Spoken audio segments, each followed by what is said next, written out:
ce panneau me limite à 30 km/h. Si je continue tout droit, oui, réponse A, non, réponse B.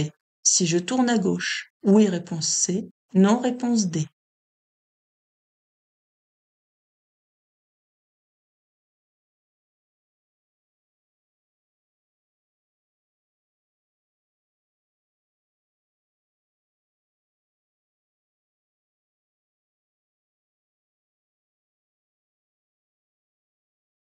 Alors, ce panneau, donc il est encadré, hein, dans les nouvelles questions de la réforme, quand on vous dit ce panneau ou cette voiture, ça sera toujours encadré ou indiqué par un petit cercle.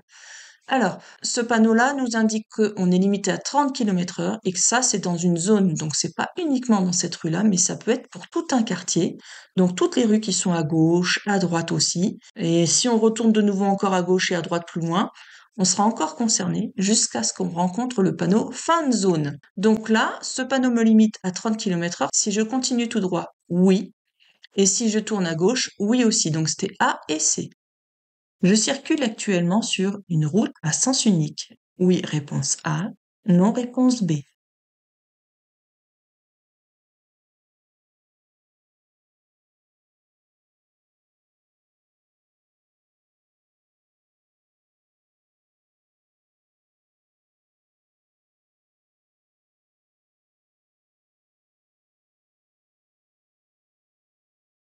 Alors, on a un indice qui nous permet de dire que c'est bien en sens unique, c'est-à-dire que là, vous voyez, nous avons la bande stop qui fait toute la largeur de la route, qui va du trottoir à l'autre. Donc, nous sommes bien en sens unique. C'est réponse A. La signalisation annonce une route fréquemment enneigée. Réponse A. Un virage. Réponse B. Une intersection. Réponse C.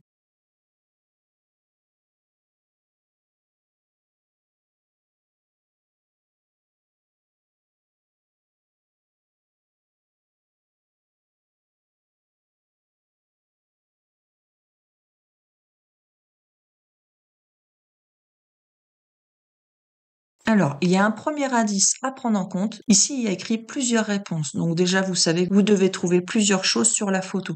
Ça vous aide énormément. Donc, n'oubliez pas de le prendre en compte.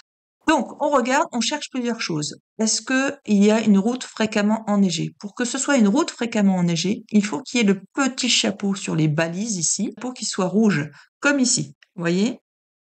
Donc là, il n'y a pas de chapeau rouge. Par contre, il y a des anneaux rouges. Donc, ils sont pas en haut, hein, ils sont mis plus bas. Donc après, il y a un chapeau qui est blanc. Donc, quand il y a un anneau rouge comme ça, c'est une balise d'intersection. Donc, il y a une intersection. La preuve, on la voit sur la droite. Hein. Ça nous donne pas la règle de priorité de passage. Hein. C'est juste pour détecter une route qui arrive à droite. Et après, ça sera à nous de regarder la règle de priorité de passage. Donc, la signalisation annonce une intersection. Et puis, ça annonce aussi un virage. Ça, ce sont des balises de virage avec l'anneau gris comme ça que vous voyez qui renvoie la lumière d'ailleurs la nuit. Donc, ce sont des réflecteurs. Donc là, c'était réponse B et C. Je suis limité à 70 km/h dans toute l'agglomération. Oui, réponse A. Non, réponse B.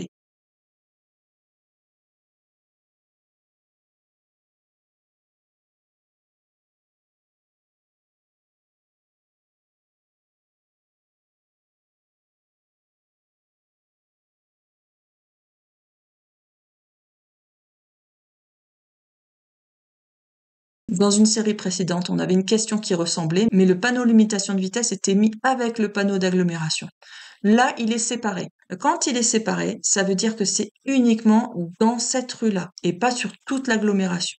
Je vous rappelle que pour que ce soit toute l'agglomération, il aurait fallu que le panneau de limitation de vitesse soit mis avec le même poteau que l'entrée d'agglomération.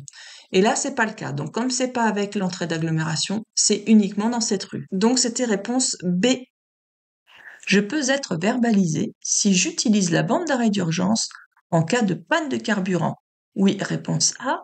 Non, réponse B.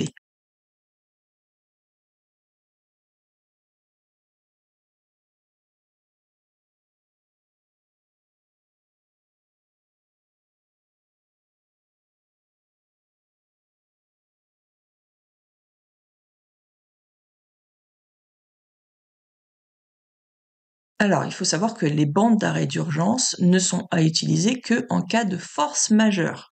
On a le droit de s'arrêter que dans ces conditions-là. Une panne d'essence, c'est prévisible. Si je rentre sur l'autoroute avec que 10 km d'autonomie, par exemple, là, c'est de ma faute. J'ai pas anticipé mon entrée sur l'autoroute. Donc là, je suis amendable. Donc je peux être verbalisée. En effet, réponse A. Pour ne pas louper mes vidéos suivantes, n'oubliez pas de vous abonner et puis d'activer surtout la cloche de notification, comme ça vous serez prévenu dès que j'ai une vidéo qui est en ligne. J'en mets très fréquemment. Et si vous appréciez mes explications, mettez-moi un like. Cette voiture bénéficie de la priorité de passage. Oui, réponse A. Non, réponse B.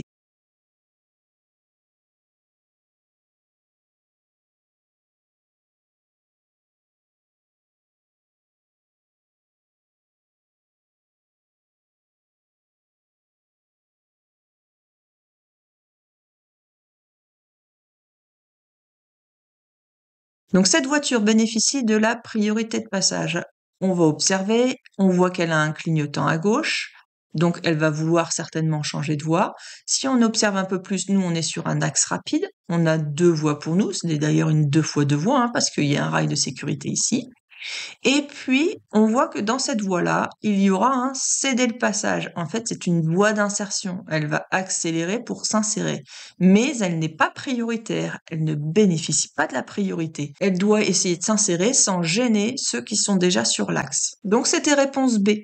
Je m'arrête à hauteur du panneau stop. Réponse A. À l'intersection. Réponse B.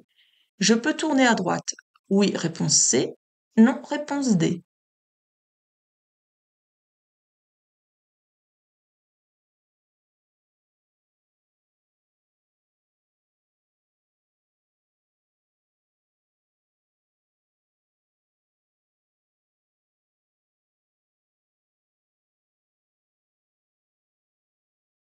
Alors, vous verrez, le panneau est obligatoire, mais pas toujours le marquage au sol. Le marquage au sol est juste là pour confirmer la signalisation verticale. Bon, là, en l'occurrence, on le devine un peu, la bande stop, mais des fois, on la voit pas du tout. Donc, quand c'est comme ça, où il peut y avoir de la neige et on voit pas au sol non plus, quand c'est comme ça, vous savez qu'il faut pas s'arrêter à hauteur du panneau. Pourquoi? Parce que lui, le panneau, il est toujours mis à l'avance de manière à ce que vous puissiez le voir de très loin. S'il avait été mis dans l'angle là, bah, vous l'auriez vu au dernier moment, le panneau. Et si vous arrêtez à hauteur du panneau, bah vous ne verrez rien du tout sur la route à gauche et à droite, parce que là, il y a les murs, celui-ci puis celui d'à côté, qui va vous cacher la visibilité sur les côtés, donc vous ne verrez rien. Donc il faut automatiquement s'arrêter à la limite de l'intersection. Donc c'était réponse B. Est-ce que je peux tourner à droite? Là, vous avez un panneau qui vous dit que vous êtes obligé d'aller dans ce sens de circulation. Donc non, vous ne pouvez pas tourner à droite. Donc c'était réponse B et D. J'attends les premières habitations pour rouler à 50 km/h. Oui, réponse A. Non, réponse B.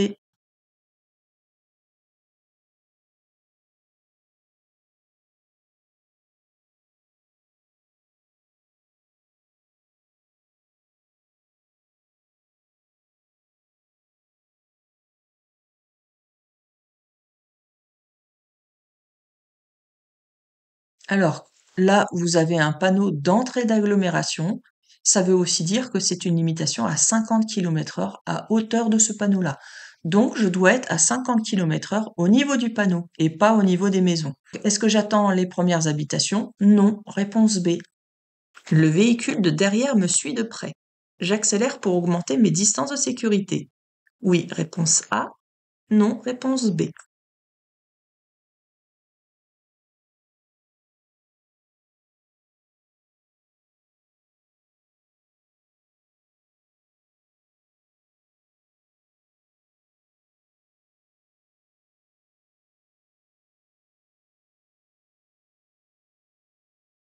Alors, vous allez voir que quand vous allez passer en conduite en auto-école, vous aurez toujours la sensation d'être poussé par ceux de derrière. Et alors, le réflexe que vous avez tendance à avoir, c'est d'accélérer. Et en fait, il faut surtout pas faire ça. Parce que si vous accélérez, lui derrière, il va accélérer aussi, hein. Vous en faites pas, il va pas augmenter ses distances de sécurité pour autant. Donc il va continuer à vous coller. Et le problème qui fait que si vous accélérez, c'est que là, vous n'aurez plus de distance vers l'avant, vous, pour anticiper. Surtout que vous, en plus, vous serez jeune conducteur au début, et donc ça sera encore plus compliqué. Et donc, comme vous n'avez plus vos distances pour anticiper, eh bien, s'il se passe quelque chose d'imprévu, vous allez être obligé de piler, de freiner très fortement. Et là, celui de derrière, il risque de vous rentrer dedans. Si on vous suit de trop près, le but, c'est d'augmenter un petit peu les distances de sécurité vers l'avant, de manière à pouvoir faire des freinages plus doux et plus souples, et d'avoir le temps de prévenir celui de derrière que vous êtes en train de ralentir, pour éviter tout risque d'accident. Donc, est-ce que j'accélère pour augmenter mes distances de sécurité? C'est non, réponse B.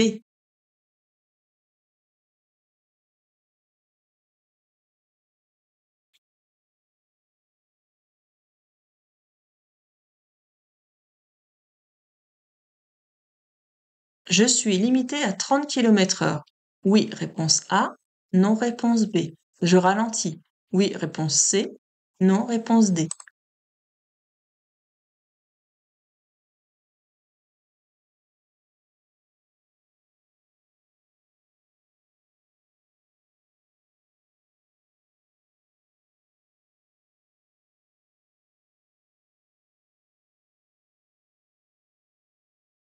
Alors, pour cette question, il va falloir qu'on revienne en arrière.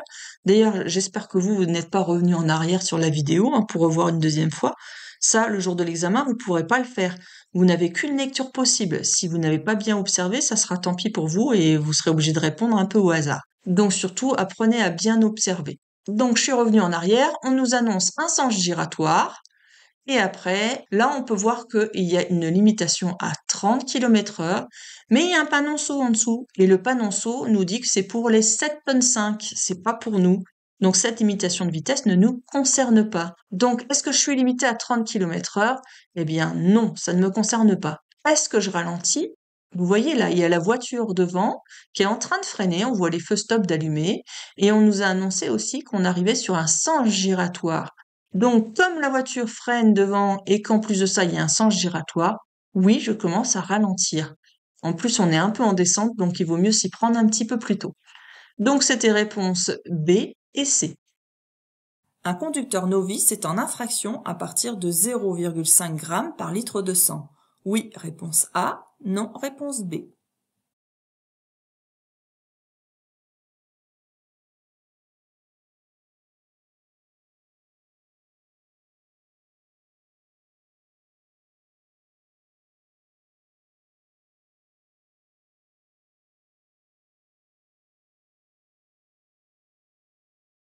Alors ça, c'est des choses que vous devez savoir par cœur. Vous ne devez pas faire d'erreur du tout dessus. Et donc, apprenez-le par cœur si vous êtes trompé. Là, il y a une chose à faire attention, c'est qu'on vous dit un conducteur novice. Donc, novice, ça veut dire qu'il est jeune conducteur encore dans la période probatoire. Et quand c'est un jeune conducteur, ça sera pas 0,5, mais ça passe à 0,2. Donc ça, à retenir, c'est 0,2, à partir de 0,2 g par litre de sang. Donc c'était réponse B. Pour aller à Eysines, je peux traverser la voie réservée au tramway. Oui, réponse A. Non, réponse B.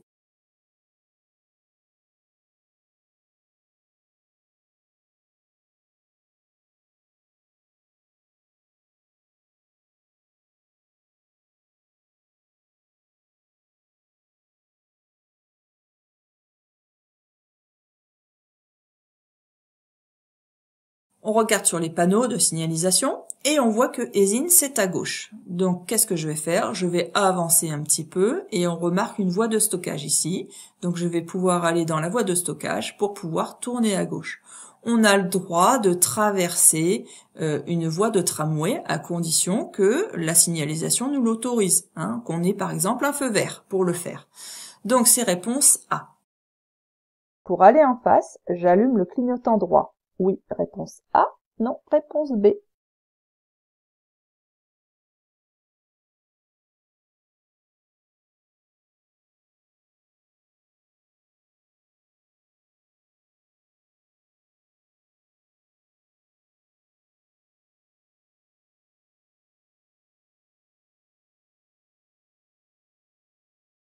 Alors, il y a une règle à retenir et qui est importante, c'est que je dois toujours signaler un changement de direction.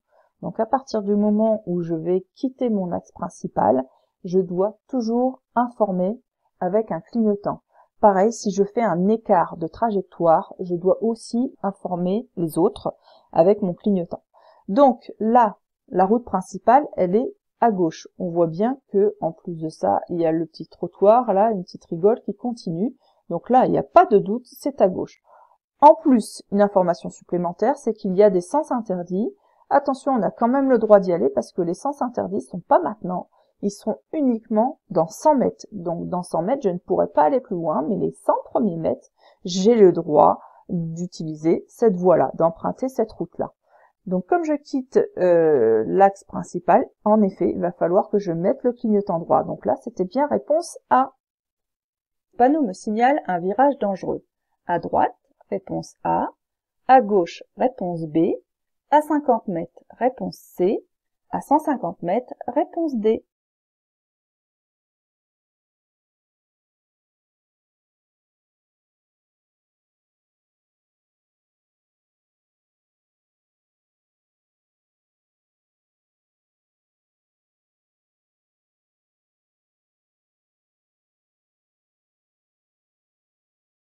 Alors, ici, c'est un panneau de danger puisqu'il est triangulaire. Donc, puisque c'est un panneau de danger, il y a une réglementation qui est particulière. Les panneaux de danger sont toujours mis à l'avance d'un danger. Donc, par exemple, là, un virage.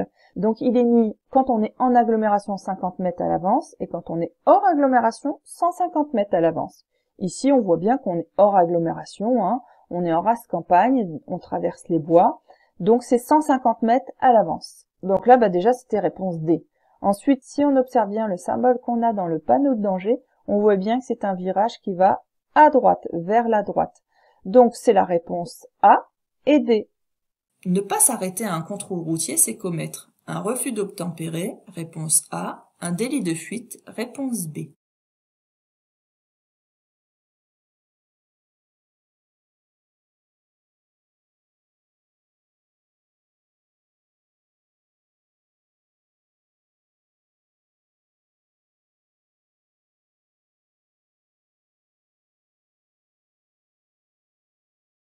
Alors, il faut pas confondre les deux, hein. Un refus d'obtempérer, c'est bien dans cette situation-là, c'est-à-dire que quand on refuse de respecter ce que demandent les gendarmes ou les policiers, donc les forces de l'ordre, d'accord? Ensuite, le délit de fuite, c'est quand le conducteur refuse d'être identifié, par exemple, ou s'en va, alors que il est conscient d'avoir causé un accident, donc soit corporel ou matériel. Donc il sait qu'il a causé un accident et il ne s'arrête pas. Donc ça, c'est un délit de fuite. Donc c'était réponse A.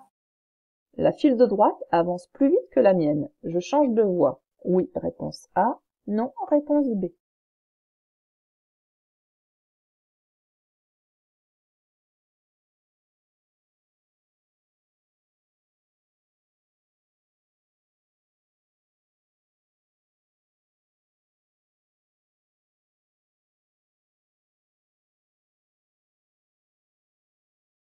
Alors, on va pas s'amuser à changer de voie à chaque fois en fonction de la vitesse d'une file ou d'une autre.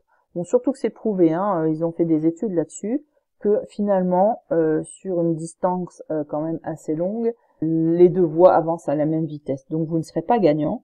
Et en plus de ça, vous risquez de provoquer des ralentissements inutiles et donc de devenir dangereux pour vous et pour les autres. Donc, c'est réponse B, on ne change pas de voie. Je dois désactiver le limiteur de vitesse avant de m'engager dans cette agglomération. Vrai, réponse A. Faux, réponse B.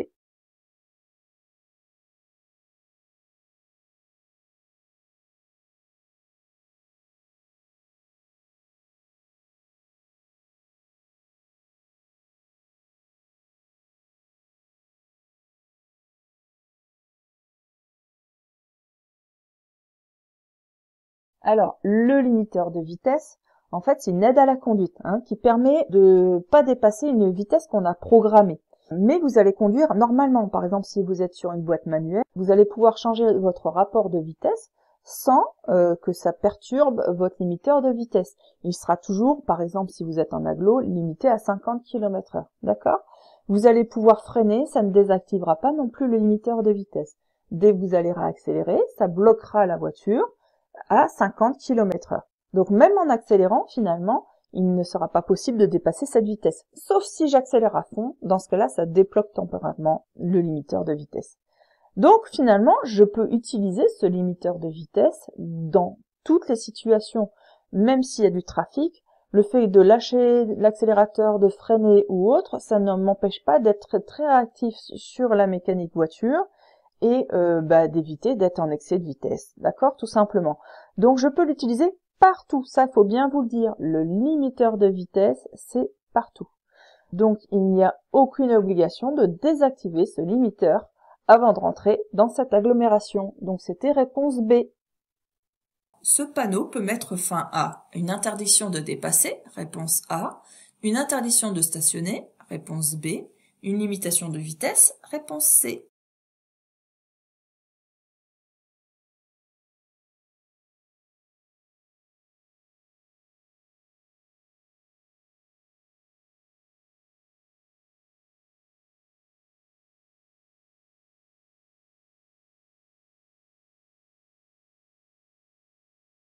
Donc ça, vous ne devez faire jamais d'erreur sur ce panneau-là, vous devez l'apprendre par cœur parce que vous le rencontrez de temps en temps au code de la route et puis c'est une erreur bête, ça serait dommage de faire une erreur là-dessus. Alors ce panneau-là veut dire que c'est la fin de toutes les interdictions quand on est en mouvement, quand on roule. Ça veut dire que ça ne concerne pas les arrêts et stationnements. Donc ça met bien fin à une interdiction de dépasser, ça met bien fin à une limitation de vitesse, parce que tout ça c'est quand on roule, quand on circule. Par contre, ça ne met pas fin à une interdiction de stationner, d'accord? Donc c'est fin de toutes les interdictions sauf arrêt et stationnement. Notez-le, écrivez-le, stabilotez-le, faites un gros trait rouge autour, mais à savoir par cœur. Donc c'était réponse A et C. Si je commets un excès de vitesse de 20 km/h, je risque un retrait de 1 point, réponse A, 2 points, réponse B, 3 points, réponse C, 4 points, réponse D.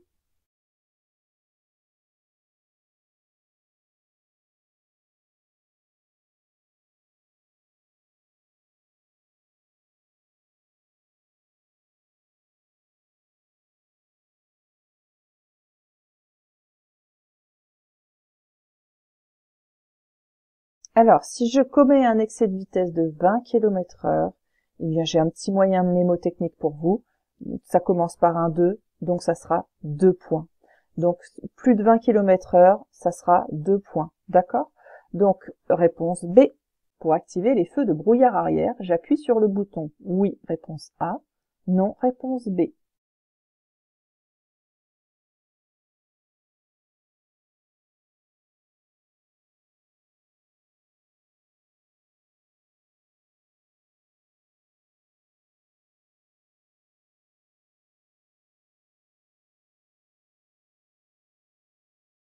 Alors, il faut savoir que quand ça éclaire vers le bas, c'est pour que ça éclaire à ras du sol, pour ne pas éblouir ceux de devant. Donc, c'est la réponse A, c'est pour l'avant. Quand c'est horizontal, comme ici, c'est pour que je sois vu de loin par ceux de derrière, d'accord? Donc, pas vers le bas, mais au loin. C'est un moyen mémotechnique de retenir. Donc là, on me demande pour activer le feu de brouillard arrière. Bah, du coup, je vais appuyer sur la réponse B. Pour tourner par rapport à une voiture, ce véhicule a besoin de plus de place, réponse A, de moins de place, réponse B.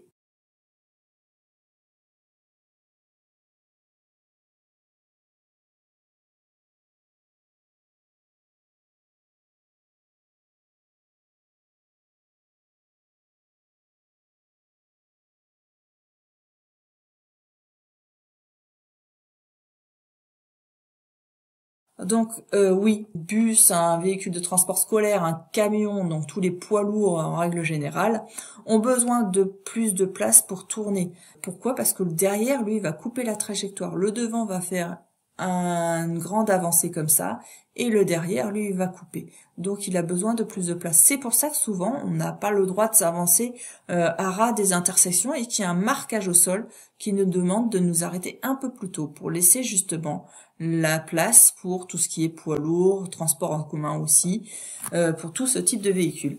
Donc c'était réponse A. La position nuit du rétroviseur intérieur peut s'activer manuellement, réponse A, automatiquement, réponse B. Il permet de réduire le risque d'éblouissement venant de l'avant, réponse C, de l'arrière, réponse D.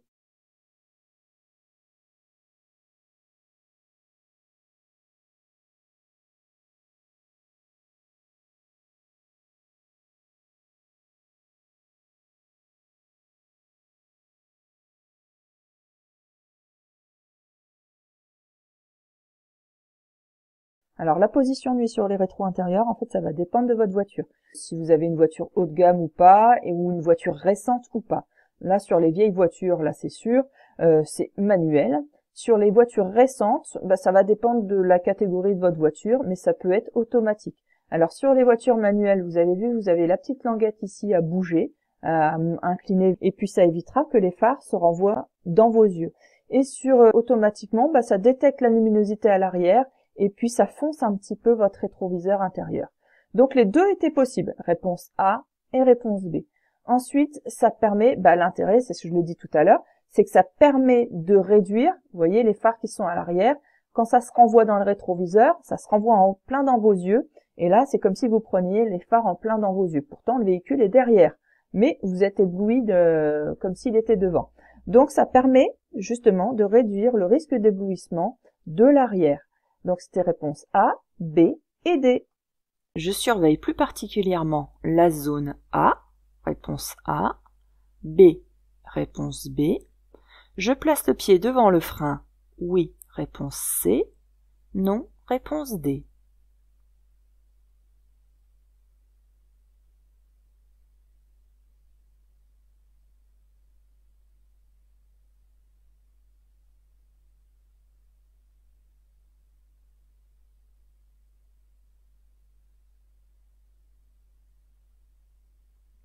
Alors, quelle zone est la plus importante quand même à surveiller particulièrement? Attention, hein, les deux zones sont importantes, mais il y en a une plus que l'autre, d'accord? Ça ne veut pas dire qu'il faut ignorer l'autre. Les voitures à gauche, elles sont dans l'autre sens de circulation, elles ne sont pas proches de mon axe médian, il y a de l'espace, d'accord? Donc je vais pouvoir d'ailleurs m'écarter puisqu'il n'a pas le clignotant à gauche pour dépasser ce bus. Là, j'ai le droit dans cette situation. Il n'y a pas de... J'ai une bonne visibilité quand même sur la gauche, avec un espace entre chaque voiture, donc j'ai quand même une bonne vision. Là, le bus vient de s'arrêter. Donc, c'est pour descendre, faire descendre des passagers, certainement. Certains vont monter, mais il y a certainement des passagers qui vont descendre. Et il y a une forte probabilité que certains traversent juste devant le bus à l'arrêt, pour aller de l'autre côté de la route. Et là, je manque vraiment de vision sur le devant du bus, d'accord? Donc c'est la zone la plus importante à surveiller sur les deux. Donc là, je surveille la zone B. Ensuite, est-ce que je place le pied devant le frein? Oui, évidemment, puisque c'est un risque potentiel, je vais toujours me préparer dans la situation où il y a un risque. Dès que j'ai un doute, je place toujours mon pied au-dessus du frein, je vais gagner énormément en distance d'arrêt, hein, forcément. Donc là, je place le pied devant le frein, oui. Avant de prendre la route dans ce brouillard, je peux mettre les feux de position uniquement. Réponse A, les feux de route, réponse B, les feux de croisement et brouillard avant, réponse C.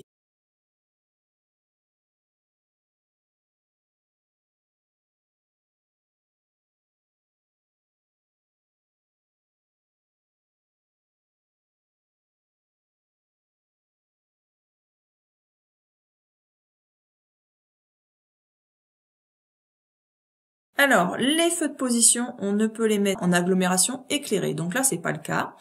Donc c'est pas la A. Les feux de route, on peut les mettre que la nuit et quand il y a personne en face et pas d'éclairage. Donc c'est pas le cas non plus. Les feux de croisement, on peut les mettre quand il y a mauvaise météo. Il est conseillé de mettre les feux de croisement et on peut rajouter les feux de brouillard avant avec. Donc c'était réponse C. Je laisse démarrer le véhicule bleu. Oui. Réponse A. Non. Réponse B.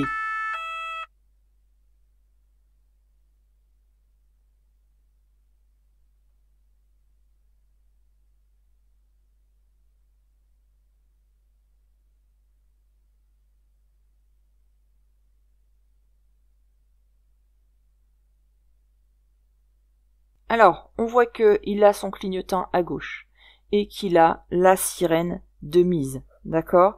C'est un véhicule d'intervention. On voit bien que c'est un véhicule de la gendarmerie. À partir du moment où il a ses avertisseurs spéciaux, c'est-à-dire le gyrophare et la sirène, il devient prioritaire. Donc je dois le laisser passer obligatoirement. Donc là, c'était réponse A. La nuit, les usagers roulent souvent plus vite que la vitesse autorisée parce que la circulation est plus fluide. Réponse A. Le risque d'accident est plus faible. Réponse B. La perception du risque est faussée. Réponse C.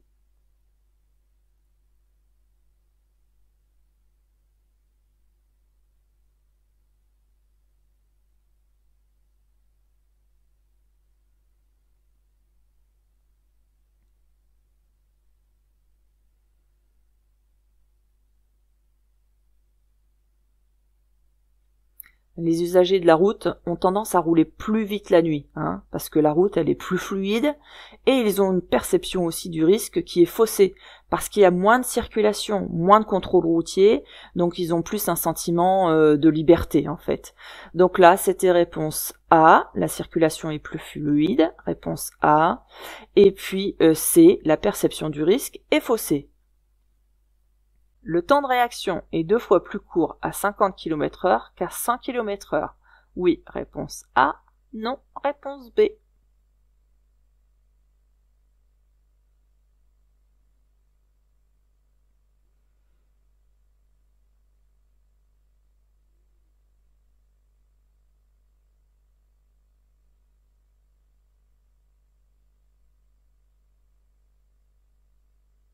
Alors, attention, il ne faut pas confondre le temps de réaction et la distance parcourue pendant le temps de réaction. Donc, le temps de réaction, c'est entre le moment où vous avez vu la chose et le moment où vous allez commencer à agir. Un coup de volant, un coup de frein, de l'accélérateur, enfin peu importe. Donc là, en règle générale, on dit en moyenne que le temps de réaction, il est de 1 seconde. Et ça, que vous rouliez à petite allure ou à grande allure, le temps de réaction, il est grosso modo toujours de 1 seconde. Qu'est-ce qui va le modifier? Ça va être si vous êtes fatigué, si vous avez pris par exemple de l'alcool, des médicaments, des choses comme ça. Ça va le modifier, ça va le perturber. Par contre, la distance que vous allez parcourir pendant le temps de réaction, lui, il va évoluer. Plus vous roulez vite, si allez à 30 km/h, vous ne ferez que cette distance-là pendant 1 seconde. Et puis, je sais pas, moi, à 50 km/h, vous ferez plus de distance. Voilà. Ça, la distance, elle va évoluer. Mais lui, le temps de réaction, il reste toujours le même. Ça sera 1 seconde à peu près. Donc réponse B. À cause des problèmes de météo, je circule avec les feux suivants. A, B, C, D.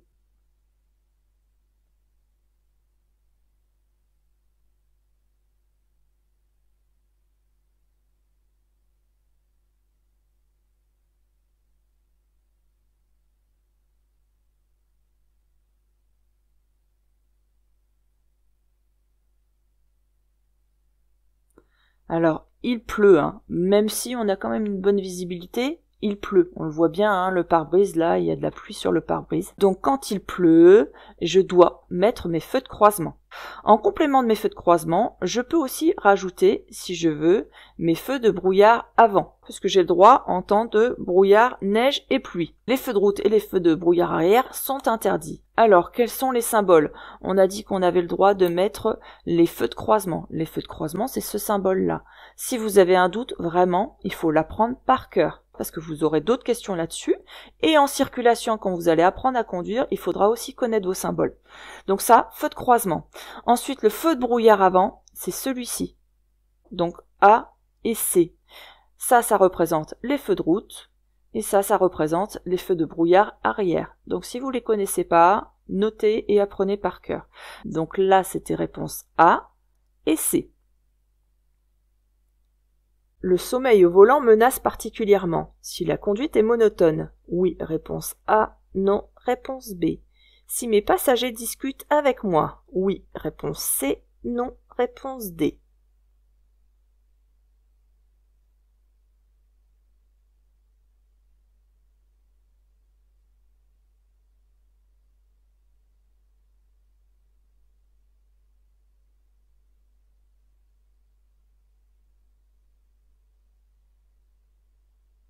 Alors sur autoroute, Pour vous donner un exemple, hein, ça représente quand même 20% des accidents mortels, hein, la somnolence. Donc ça peut vite arriver. Surtout si la conduite est monotone. C'est pour ça que je vous parle de l'autoroute, par exemple. Par contre, si mes passagers discutent avec moi, ça va quand même me maintenir un peu plus en éveil. Donc là, c'était réponse A et D.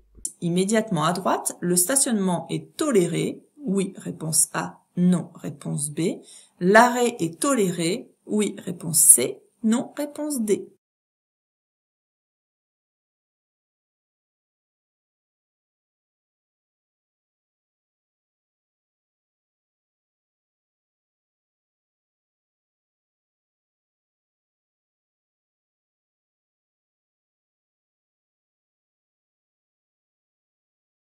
Alors, immédiatement à droite, là, on peut voir que on a un marquage au sol. Ce sont des pointillés jaunes. Donc, quand ce sont des pointillés jaunes, ça veut dire qu'on a le droit de s'arrêter, mais pas de stationner.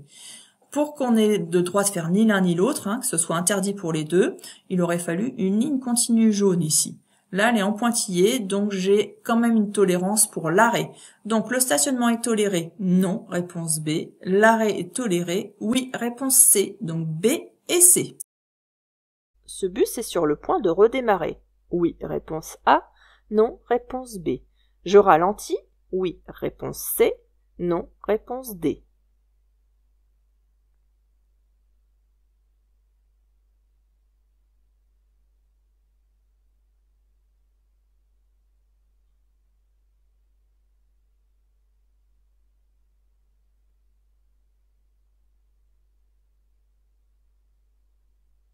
On voit qu'il y a un arrêt de bus, et puis donc le bus a les feux de détresse.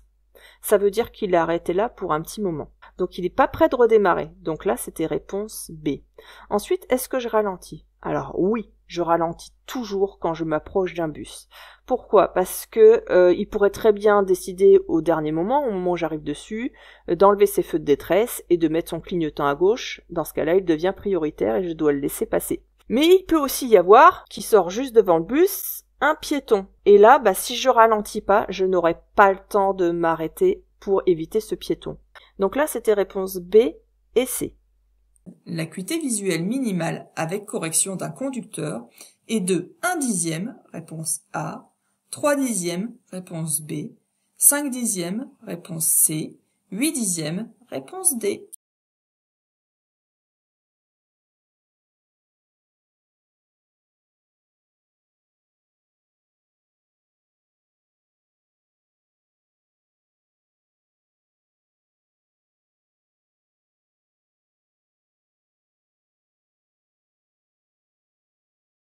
Alors, on doit voir au minimum à 5/10, que ce soit avec ou sans correction, hein. On doit être capable de voir au moins 5/10 quand on conduit une voiture.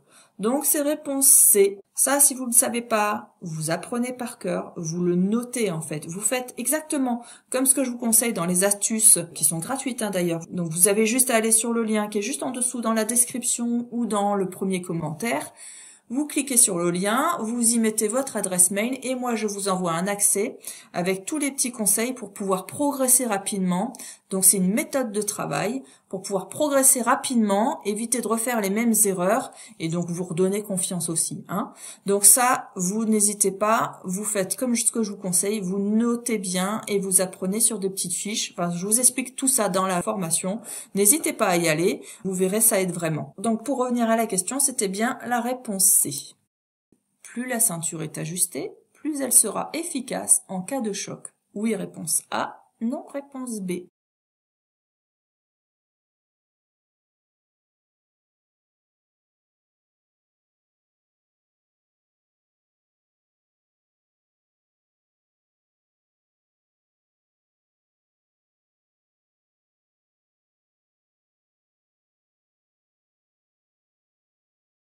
Donc plus la ceinture est ajustée ça veut dire bien serrée contre votre corps.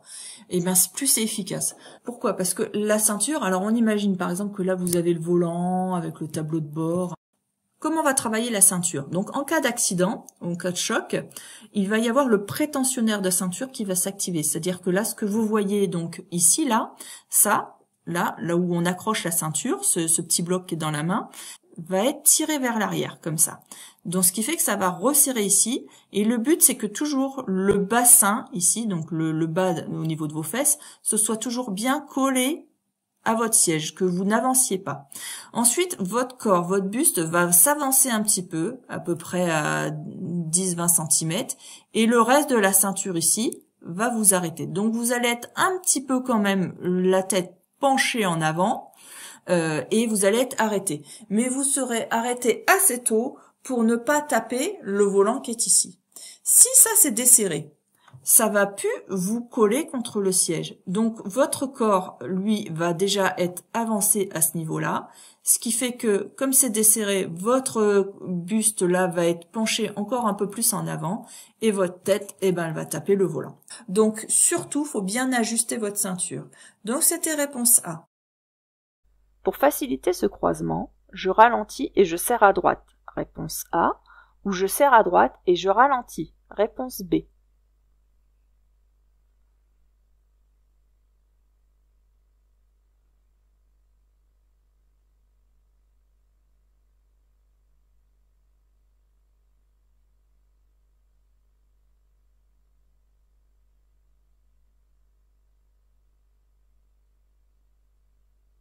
Alors là, il va falloir que je croise ce véhicule blanc là, qui est ici, soit à l'arrêt ou en train de circuler, le problème va être le même.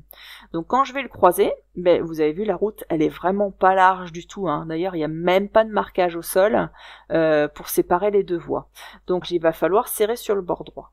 Si vous ne ralentissez pas et que vous allez sur le bord droit, bah vous pouvez très bien vous taper une ornière, ça veut dire un trou hein, dans là, ici, ou une pierre qui est sur le bord. Mais regardez aussi ici, qu'est-ce qui se passe? Il y a de la boue. Voilà. Et si vous mettez les roues dans la boue et que vous roulez vite, vous n'allez plus maîtriser la direction, la trajectoire de votre voiture. Et là, vous courez à l'accident. Donc, il va falloir forcément, dès que vous empruntez l'accotement, c'est pas fait pour rouler vite, un accotement, et puis il peut y avoir des petits obstacles dedans. Donc, si vous roulez sur un accotement, il va surtout falloir ralentir avant d'aller circuler dedans. Donc là, c'était je ralentis et je serre à droite. Réponse A. Je cherche une direction. Je ralentis. Réponse A. Je conserve mon allure. Réponse B.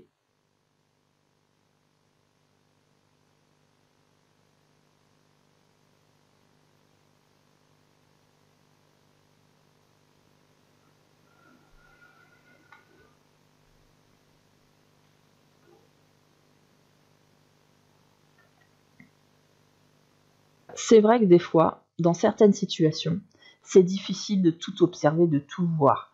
Pour ceux qui ont déjà commencé un petit peu à conduire, je pense que vous en êtes rendu compte, c'est pas facile de tout voir. Donc, entre la maîtrise de la voiture et voir son environnement, c'est pas facile.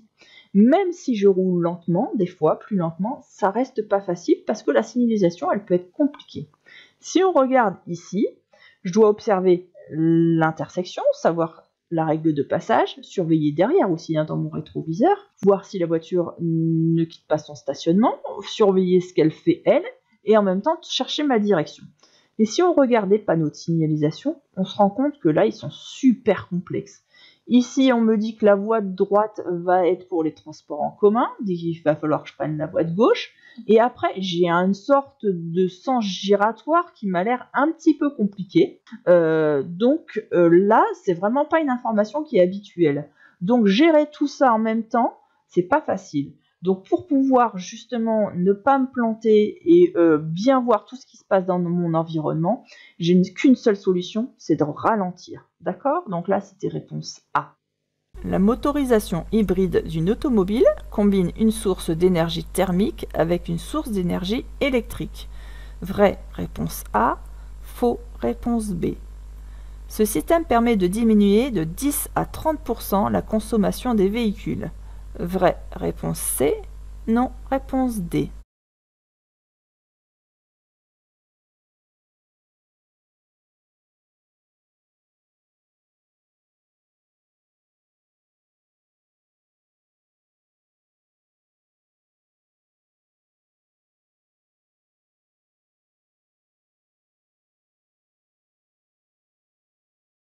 Alors ça, je vous les ai fait travailler hein, dans les questions à voir avant cette série-là.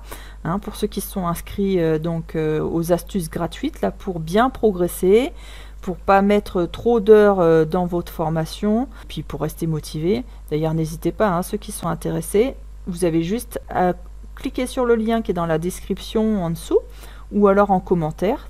Je vous ai mis un petit commentaire en tête de liste. Vous cliquez dessus, vous laissez votre adresse mail, et donc après vous avez accès à des astuces pour pouvoir bien progresser, d'accord ? Je vous avais donc dit de travailler tout ce qui était énergie thermique, électrique, donc avec toutes les petites questions qui vont avec. Donc on va voir si vous avez bien travaillé ça.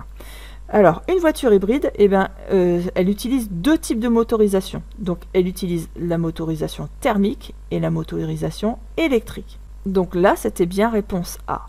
Ensuite, est-ce que ce système permet de diminuer de 10 à 30% la consommation des véhicules?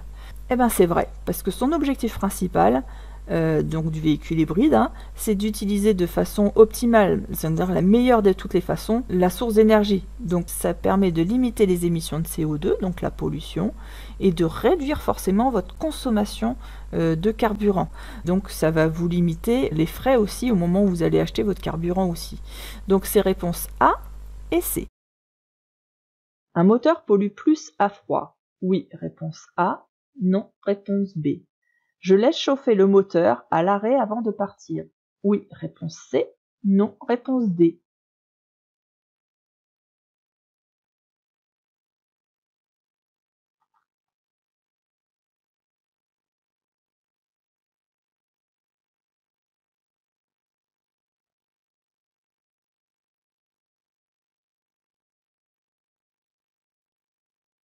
Plus il fait froid, plus il y aura d'émissions polluantes, d'accord, importantes.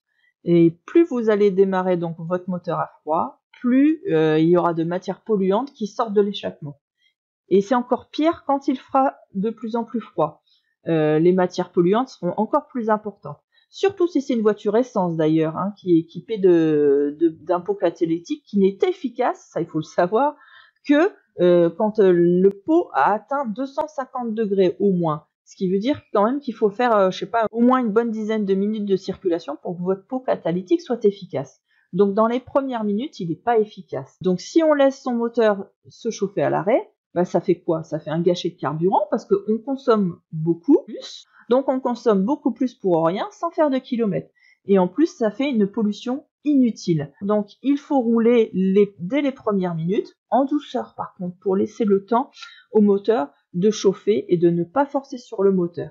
Donc la question, un moteur pollue plus à froid? Oui, réponse A. Et je laisse chauffer le moteur à l'arrêt avant de partir? Non, parce que c'est pas économique et c'est pas écologique. Donc c'est réponse A et D. Je doute des intentions du cycliste. Je klaxonne. Oui, réponse A. Non, réponse B. Je ralentis. Oui, réponse C. Non, réponse D.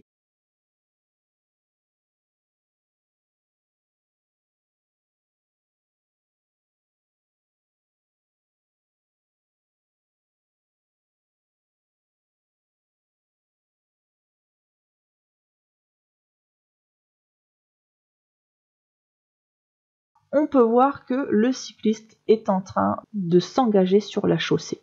On voit qu'il est en train de sauter le trottoir pour s'engager. Qu'est-ce qu'il va faire? Est-ce qu'il va continuer dans cette voie-là ou est-ce qu'il va juste traverser? Je n'en ai aucune idée. Donc dans le doute, qu'est-ce que je vais faire? Je vais ralentir. Est-ce que j'ai besoin de klaxonner? Comme je suis assez loin de lui, hein, quand même il y a de la distance, c'est pas un danger immédiat du coup. Moi j'ai le temps de ralentir pour justement avoir des distances de sécurité. Et donc ça, en plus le fait de ralentir, ça me laissera le temps de comprendre ses intentions. En ville, je n'ai droit de klaxonner que en cas de danger immédiat. Il aurait été ici, évidemment, j'aurais klaxonné. Là, il est quand même plus loin, donc je n'ai pas besoin de klaxonner. Donc c'est réponse B et C. Je peux circuler avec les feux de position seuls, réponse A, les feux de croisement, réponse B, les feux de route, réponse C.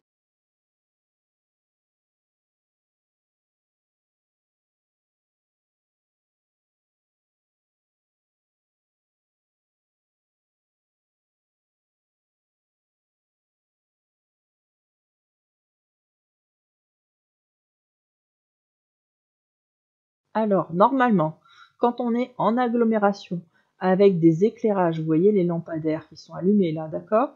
Quand il y a de l'éclairage, je peux circuler soit en feu de position, soit en feu de croisement. Mais il y a une donnée à prendre en compte, c'est que là, il pleut. Donc, comme il pleut, je dois rouler en feu de croisement uniquement. Donc, réponse B. Un incendie se déclare. Il est préférable d'attendre des secours. Réponse A. De sortir les blessés. Réponse B.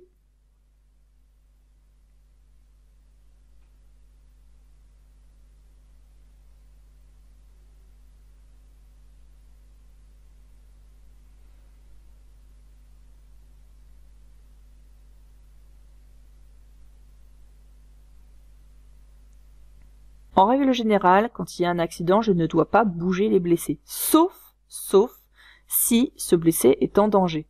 Là, la voiture prend feu, donc il est vraiment en danger, il faut le sortir immédiatement. Donc là, c'était réponse B.